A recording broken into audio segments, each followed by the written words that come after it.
दोस्तों, क्या आप जानते हैं, कभी कभी हमारे जीवन में कुछ ऐसी घटनाएं होती हैं जो दिखने में छोटी होती है, पर उनके पीछे छुपा होता है भोलेनाथ का बहुत बड़ा संकेत।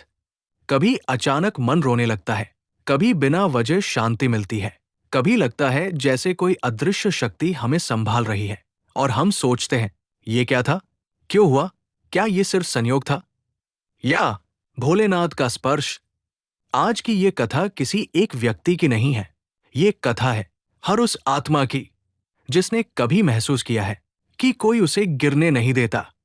कभी कभी जीवन बाहर से ठीक दिखता है, सब कुछ सामान्य, दिनचर्या वही, काम वही, लोग वही, लेकिन भीतर एक खालीपन, एक अजीब सी बेचैनी, जैसे मन किसी चीज को ढूंढ रहा हो, पर पता नहीं क्या। रात को नींद आती है लेकिन थकान नहीं जाती, लोगों से बात होती है पर दिल नहीं जुड़ता, मुस्कान आती है पर खुशी नहीं होती, और सबसे बड़ी बात, भगवान से जुड़ाव भी जैसे थोड़ा दूर लगने लगता है।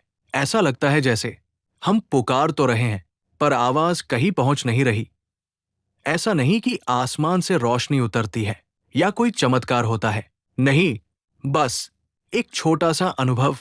कभी अचानक आंखों में आंसू आ जाते हैं बिना कारण, कभी मन बहुत हल्का हो जाता है बिना वजह, कभी जब करते समय ऐसा लगता है जैसे शब्द नहीं, दिल बोल रहा हो।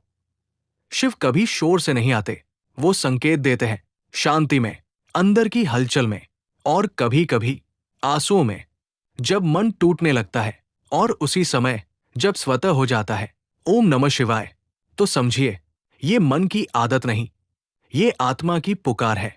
शुरू में जब हम करते हैं, फिर धीरे धीरे जब हमें करने लगता है, माला हाथ में होती है लेकिन ध्यान कहीं और चला जाता है, फिर अचानक महामृत्युंजय मंत्र के शब्द दिल में उतरने लगते हैं, ओम त्र्यंबकम यजामहे, और ऐसा लगता है जैसे कोई भीतर से कह रहा हो, डरो मत, मैं हूं।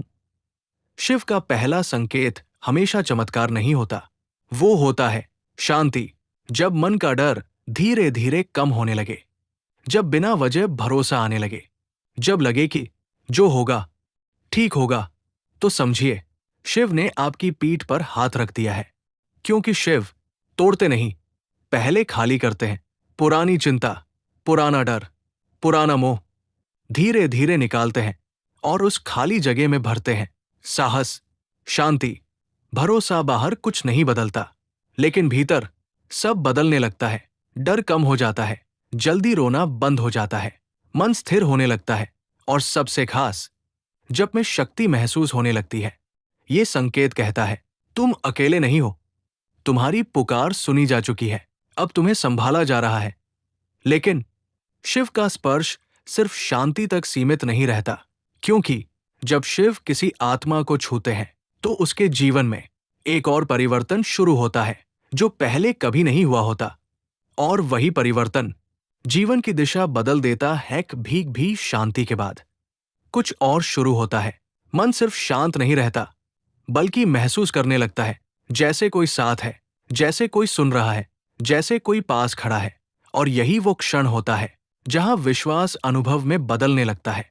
दोस्तों, जब सब कुछ टूट रहा था, जब मन थक चुका था, जब भीतर सिर्फ खालीपन था, लेकिन कभी आपने ध्यान दिया है, जब जीवन आपको बिल्कुल अकेला महसूस कराता है, उसी समय कुछ अदृश्य आपके सबसे करीब आना शुरू कर देता है। शुरुआत में ये सिर्फ एक एहसास होता है, बहुत हल्का सा, जैसे कोई देख रहा हो, जैसे कोई सुन रहा हो, जैसे कोई बिना दिखे साथ चल रहा हो। आप उसे समझ नहीं पाते, पर महसूस करते हैं। पहले ये बस संयोग लगता है, फिर धीरे धीरे ये संकेत बन जाते हैं, और फिर एक दिन संकेत एहसास बन जाते हैं। आप बैठते हैं, आंखें बंद करते हैं, और अचानक मन पहले जैसा बेचैन नहीं रहता।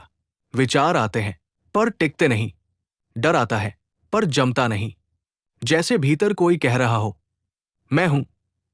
आपने शायद नोटिस किया हो, कुछ बदलने लगता है, बाहर नहीं, भीतर। पहले जहां अंधेरा लगता था, अब वहां शांति महसूस होने लगती है। पहले जहां डर था, अब वहां सहारा महसूस होता है। पहले जहां अकेलापन था, अब वहां उपस्थिति महसूस होती है।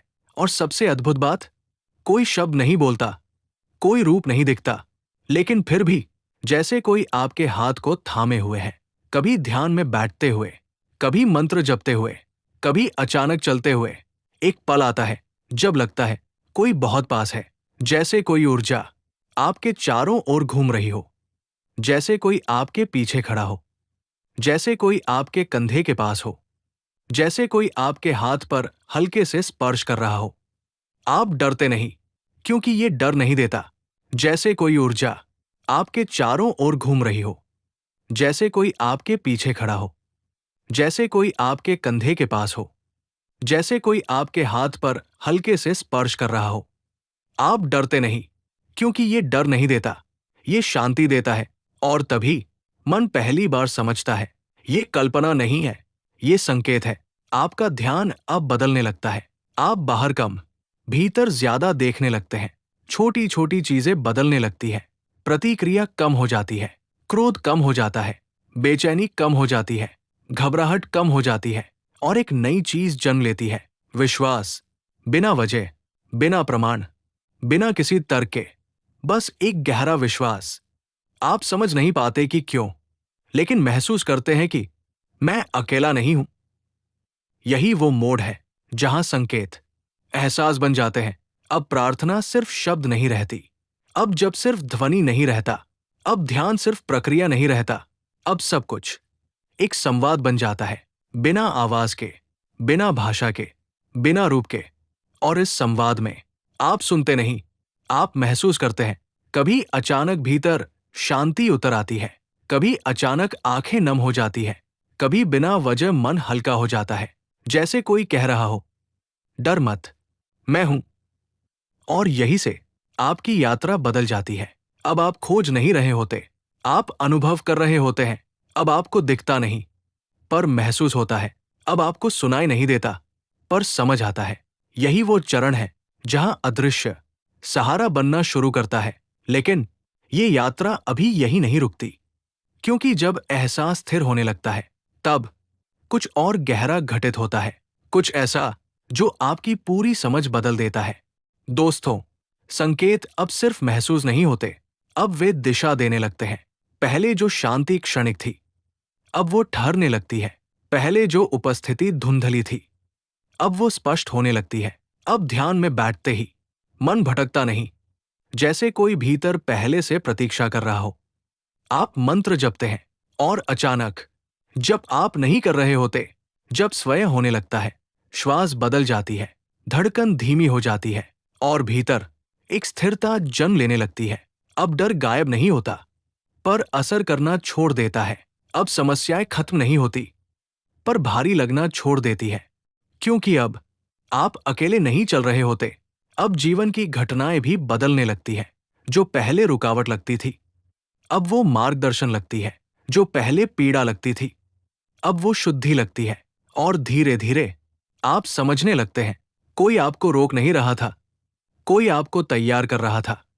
कभी अचानक सही निर्णय मन में आ जाता है, कभी बिना सोचे सही दिशा मिल जाती है, कभी बिना प्रयास सही समय बन जाता है। जैसे कोई अदृश्य हाथ आपको गिरने से पहले संभाल लेता है। अब अनुभव गहराने लगता है। कभी लगता है कोई आपके पीछे खड़ा है, पर अब ये डर नहीं देता, ये सहारा देता है। कभी लगता है कोई आपके आसपास घूम रहा है, पर अब ये अजनबी नहीं लगता, ये अपना लगता है। कभी लगता है कोई आपके सिर के ऊपर जैसे सुरक्षा की छाया बनकर खड़ा है। और एक दिन आप पहली बार समझते हैं, ये कल्पना नहीं, ये संरक्षण है। अब प्रार्थना मांग नहीं रहती, अब प्रार्थना संवाद बन जाती है।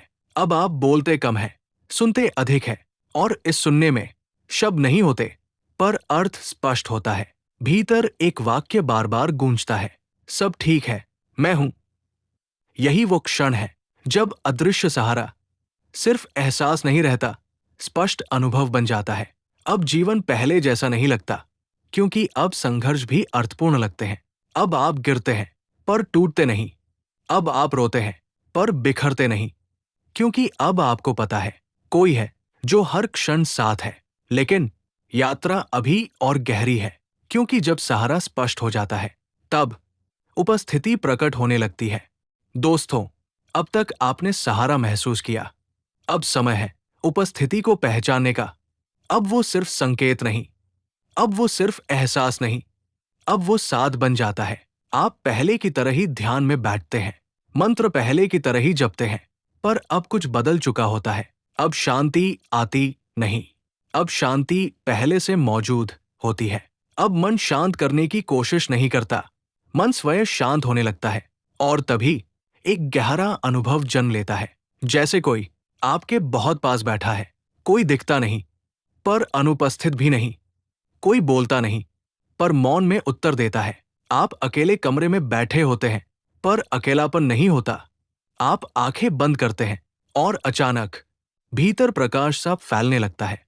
ये प्रकाश आंखों से नहीं, अंदर से देखा जाता है। अब डर का स्थान विश्वास लेने लगता है। अब अंधकार का स्थान आश्रय लेने लगता है। अब ये सुरक्षा देती है, अब ये बेचैनी नहीं लाती, अब ये स्थिरता लाती है। अब आप समझने लगते हैं, ये कल्पना नहीं, ये उपस्थिति है। अब आपका मंत्र भी बदल जाता है।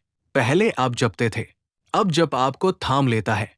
पहले आप पुकारते थे, अब उत्तर पहले से मौजूद होता है। अब भीतर एक गहरा विश्वास जन्म लेता है, मैं अकेला नहीं हूं। और यही विश्वास जीवन को बदलने लगता है। अब कठिनाई आती है, पर आपको तोड़ नहीं पाती। अब पीड़ा आती है, पर आपको डुबो नहीं पाती। क्योंकि अब आप जानते हैं, कोई है जो हर क्षण, हर परिस्थिति में आपके साथ है। अब आप चलते हैं, पर गिरते नहीं। अब आप लड़ते हैं, पर हारते नहीं। क्योंकि अब आप अकेले नहीं लड़ रहे, आपके साथ एक शक्ति चल रही है। और जब ये उपस्थिति स्थायी हो जाती है, तब सत्य प्रकट होने लगता है।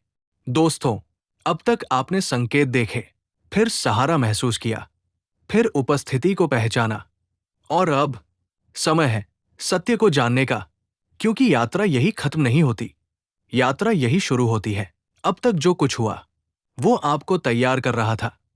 अब तक जो दर्द मिला, वो आपको तोड़ नहीं रहा था, वो आपको खोल रहा था।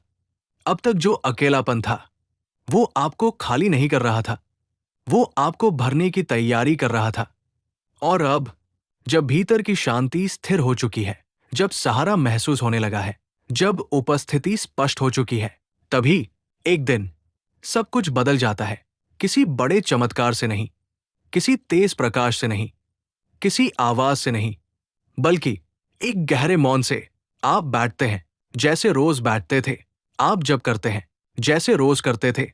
पर उस दिन कुछ अलग होता है। उस दिन आप मांगते नहीं, उस दिन आप पूछते नहीं, उस दिन आप बस होते हैं। और तभी अचानक एक गहरी अनुभूति जन्म लेती है कि जिसे आप खोज रहे थे, वो कभी दूर था ही नहीं। जिसे आप पुकार रहे थे, वो कभी अलग था ही नहीं। जिसे आप सहारा मान रहे थे, वो बाहर नहीं, भीतर था। और तभी एक मौन सत्य प्रकट होता है, आप अकेले नहीं थे, क्योंकि वो हमेशा आपके भीतर था। आपका संघर्ष, आपकी लड़ाई, आपका दर्द, आपकी प्रार्थना, सब उसी तक पहुंच रही थी, जो पहले से ही आपके साथ था। अब समझ आता है, क्यों हर कठिनाई के बाद आप टूटे नहीं, क्यों हर गिरावट के बाद आप उठे, क्यों हर अंधेरे के बाद आपके भीतर एक छोटी सी रोशनी बची रही। क्योंकि आप अकेले नहीं चल रहे थे, एक अदृश्य शक्ति हर कदम पर आपके साथ चल रही थी। अब डर समाप्त होने लगता है, अब भविष्य का भय कम होने लगता है, अब जीवन युद्ध नहीं लगता, यात्रा लगने लगता है। अब आप समझते हैं, सहारा बाहर नहीं ढूंढना, संबंध भीतर पहचानना है। अब आप समझते हैं, प्रार्थना मांगना नहीं, जुड़ना है। अब आप समझते हैं, ईश्वर दूर नहीं, उपस्थित है। और अंतिम सत्य धीरे धीरे स्पष्ट हो जाता है, आप कभी अकेले नहीं थे, आप कभी छोड़े नहीं गए, आप कभी भटके नहीं, आप बस जाग रहे थे। और जब ये सत्य हृदय में उतर जाता है, तब जीवन बदलता नहीं, जीवन समझ में आने लगता है। अब यात्रा समाप्त नहीं होती, अब यात्रा सच में शुरू होती है। अगर आपको लगा कि ये कहानी आपकी थी, तो शायद ये सिर्फ कहानी नहीं थी, ये एक याद दिलाना था कि आप कभी अकेले नहीं थे और आगे भी कभी नहीं होंगे।